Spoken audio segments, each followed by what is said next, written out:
ধানের নিচে জাল দেওয়া হচ্ছে, শেষ। এটি ধান সিদ্ধ, আমার শাশুড়ি ধান সিদ্ধ করা হয়েছে কড়াই, যে ইটের উপরে রেখে ও ইট আর হচ্ছে ছাই ওগুলো ফেলে দিচ্ছে। ওটা আমার চাচা শ্বশুরদের দোয়ার। এই যে দেখেন, শ্বশুরের জন্য বোতল ভরে পানি নিয়ে যাচ্ছি চকে, যে আমাদের প্রজেক্ট। মনে পড়ছিল তোমার সারাদিন? তো দেখেন বিকেলবেলা বের হয়েছি, রাত হয়ে গেল। আসসালামু আলাইকুম, কেমন আছেন সবাই? আজকের আরও একটি সুন্দর ভিডিওতে আপনাদের সবাইকে স্বাগত। তো এই যে দেখেন, সকালে অনেক ভোরে ফজরের পরে আমি শ্বশুর বাড়িতে চলে এসেছি আবিদকে রেখে আমার বড় বোনের কাছে। তো আমার শ্বশুর বাড়িতে আজকে ধান সিদ্ধ করতে হবে, তো ধান সিদ্ধ করার জন্য ছেলেকে রেখে চলে আসলাম। এখন সকাল 6টা বেজে 11 মিনিট। তো এখন আমি আমার শ্বশুর বাড়িতে উপস্থিত, তাহলে বুঝেন আমি অনেক সকালে বের হয়েছি। তো শ্বশুরবাড়িতে ধান সিদ্ধ করতে এসে কীভাবে ধান সিদ্ধ করি, কখন কী করি, সবই ভিডিওতে দেখতে পাবেন। তো সবাই পুরো ভিডিওটি না টেনে দেখতে পাবেন। এই যে দেখেন, কড়াইতে ধান সিদ্ধ করা হচ্ছে, বড় কড়াই।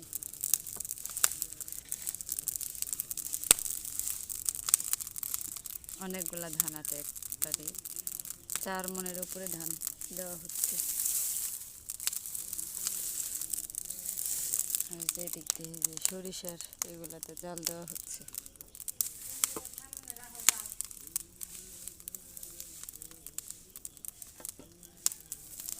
এগুলাতে জাল দিলে তাড়াতাড়ি ধান সিদ্ধ হয়।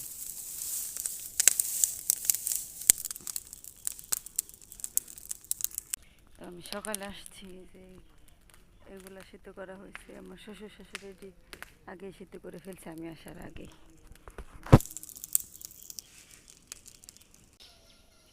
এই যে এটা সিদ্ধ হয়ে গেছে, দেখেন সাইড দিয়ে, মাঝখান দিয়ে, চতুর সাইড দিয়ে যে ভাপ উঠেছে, এটা এখন নামাতে হবে।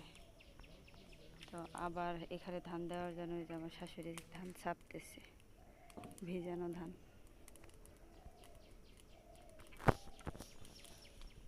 এই যে দেখেন, ধানের নিচে জাল দেওয়া হচ্ছে, শেষ।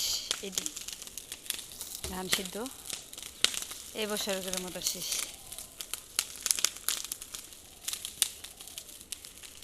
দেখেন চতুর সাইড দিয়ে জাল উঠতেছে।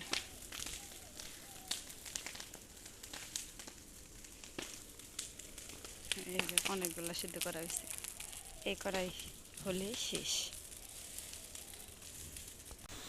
এই যে ধান সিদ্ধ শেষ, এখন যে দুয়ারে ছড়িয়ে দেওয়া হয়েছে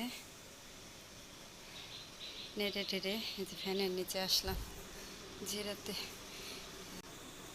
আজকেও প্রচণ্ড রোদ, প্রচণ্ড গরম উঠেছে, শরীর দিয়ে শুধু পানি বের হচ্ছে। আর যে আমাদের দেখেন ফ্লোরে এখন আর ধান টান নাই, সব ধান শুকানো শেষ। সিদ্ধ ধান শুকালে শেষ হয়ে যাবে। যে ঘরটার সব পরিষ্কার করতে হবে।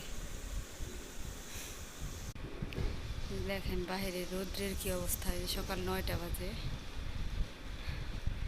ছেলের জন্য খারাপ লাগতেছে, ছেলেকে রেখে এসেছি আমার বোনের কাছে, ও স্কুলে গিয়েছে, স্কুল খুলে গিয়েছে, এখানে ওকে নিয়ে আসলাম না। আমি আবার আজকে সন্ধ্যায় চলে যাব। আর ওই যে আমার শাশুড়ি ধান সিদ্ধ করা হয়েছে কড়াই, যে ইটের উপরে রেখে ও ইট আর হচ্ছে ছাই ওগুলো ফেলে দিচ্ছে। ওটা আমার চাচা শ্বশুরদের দোয়ার। তো আমাদের পাকা দোয়ার, আমাদের দোয়ারে ওগুলো আগুন দিয়ে জাল দিলে হয় কি ফেটে যায়, এই কারণে ওইখানে আমরা ইট উপরে বিছিয়ে ধান সিদ্ধ করি। একটু ধান আবার নেড়ে দেবো, ধান নাড়তে আসলাম একটু জিরিয়ে টিরিয়ে।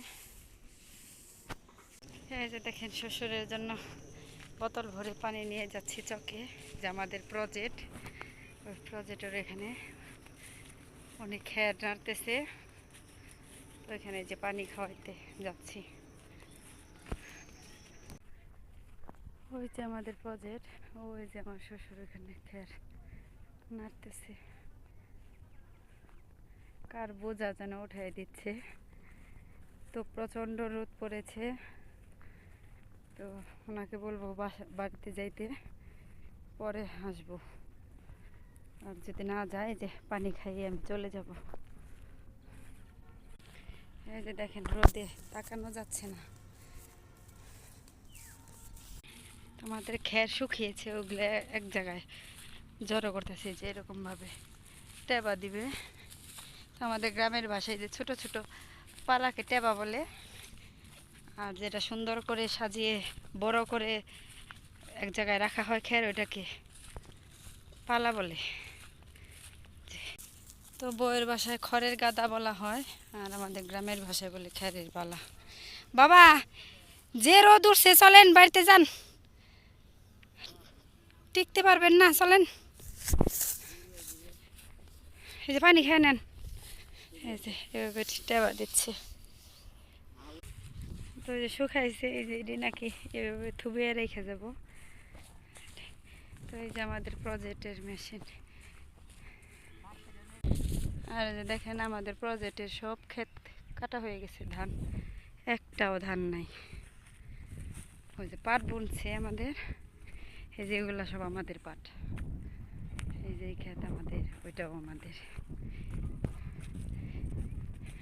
সব আমাদের পাট বুনছে আমার শ্বশুর। তো বর্ষাকালে পাট কেটে তারপরে পাট নিতে হবে। তো আমি পাট নিতে পারি না, আমি পাট নিই না, আমি জাস্ট একটু শুকিয়ে টুকিয়ে দিই। এই যে আমরা ধান উঠিয়ে ফেলেছি। এই যে আমার শাশুড়ি ঢেকে দিচ্ছে, আর আমার শ্বশুর। আজকে একটানা রোদ, কোনো ছায়া না, কোনো বাতাস না। তো এই যে রান্না বান্না করেছি, এখন খাওয়া দাওয়া করবো। বিকালে আবার চলে যাব, ছেলে বাসায় আছে, ওকে রেখে এসেছি। আজকের গরমে মানুষ বাঁচবে না। যে ঘরের কি অবস্থা, এখনো ঘরের কাজ করতে পারি নাই, গরমে প্রচন্ড। আজকের গরমে সবাই নাজেহাল। দেখেন ঘর দুয়ারের কি অবস্থা। ধান রেখেছিল, তারপরে পরিষ্কার করা হয় নাই। এই যে ধান টান সিদ্ধ করে শুকিয়ে এখন রেডি হয়ে নিয়েছি। তো বাসায় চলে যেতে হবে, ছেলেকে রেখে এসেছি। তো গরমের অবস্থা খুবই খারাপ, ঘেমে টেমে একদম অবস্থা খারাপ। তো তারপরে এখন যেতেই হবে, ছেলেকে রেখে এসেছি, ওর স্কুল খোলা।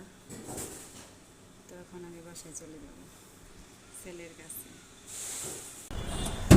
এই যে বাসা থেকে এসে গাড়িতে বসে আছে, গাড়ি এখন ছাড়বে। এখন ছেলের কাছে যাব, ছেলে ফোন দিচ্ছে। তো এই যে আজকে রাত হয় নাই, আজকে আগে ভাগে ছেলেকে রেখে এসেছি, যেহেতু আগেই চলে এসেছি কাজটা সেরে। তো কিছু কাজ আছে আমার শাশুড়ি করতেছে। তো এই যে গাড়ি এখন ছাড়বে, প্রচণ্ড গরম পড়েছে। চন্দ্রা যাব, লোক ডাকতেছে। এই যে বাসায় এসে পড়েছি আমার ছেলের কাছে। আমি আসার পরে দেখেন আমার ছেলে আমাকে ফ্রিজ থেকে পানি এনে দিয়েছে। তো যা ওর জন্য জুস নিয়ে আসছি, জুস খাচ্ছে। আর আমার কথা কি মনে পড়ছিল তোমার সারাদিন? তো দেখেন বিকেলবেলা বের হয়েছি, রাত হয়ে গেল, সন্ধ্যা পার হয়ে গেছে আস্তে আস্তে। গাড়িতে প্রচণ্ড জ্যাম ছিল। খাও বাবা, ভালোভাবে খাও, দুষ্টামি করো না। লেখছ সব? পড়াশোনা ভালোভাবে করছো? স্কুলে লেখছিলে ভালোভাবে? ওই যে দেখেন আমার ছেলে আমাকে পানি খাইয়েছে, আবার পানি ভরে ফ্রিজে রাখতেছে।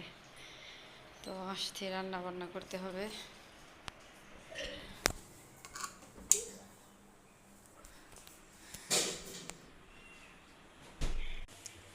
তখন এই যে রান্না বান্না করবো। তো দেখেন ফ্রিজ থেকে আমসত্ত্ব খাচ্ছে, আর নারকেল আর দাদু পাঠিয়ে দিয়েছে। দেখি সরো, ফ্রিজ অফ করো, রেখে দাও, খাবে না এখন? তো দেখেন ফ্রিজ থেকে আমসত্ত্ব ছিঁড়ে ছিঁড়ে খাচ্ছে।